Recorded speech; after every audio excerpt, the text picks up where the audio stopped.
Ipinadala na sa House Prosecution Panel ang notice ng pre-trial conference para sa impeachment trial ni Vice President Sara Duterte. Nakatakda itong gawin sa Senado sa June 18, 2026, araw ng Lunes alas 9 ng umaga.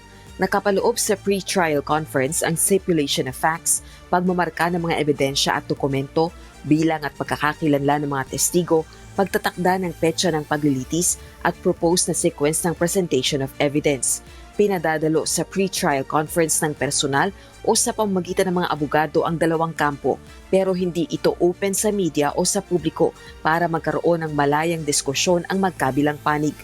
Kailangan namang magsumite ang lahat ng panig ng pre-trial brief sa clerk ng impeachment court at magbigay ng kopya sa kabilang kampo ng hindi lalampas sa June 15, 2026. Pirmado ang notice ni Acting Senate President Sherwin Gatchalian bilang presiding officer ng impeachment court. Samantala, nagpahayag naman ng pag-aalala si House Prosecution Panel member at Bicol Saro Partners Representative Terry Ridon sa napaulat na issue sa seguridad sa Senado. Pero naniniwala ito, hindi ito makaapekto sa inaasahang paglilitis kay Vice President Duterte. Tiwala rin si Representative Ridon sa kakayahan ni Senator Gatchalian sa mga hakbang na kinakailangang maisagawa kaugnay nito.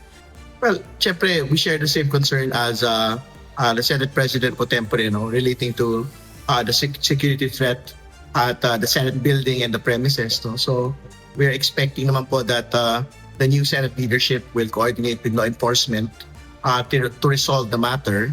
And syempre, para tuloy-tuloy po yung Senate operations and most particularly, yung po Senate Impeachment Court. No? Kasi yan naman po talaga yung inaasahan namin na magtutuloy-tuloy.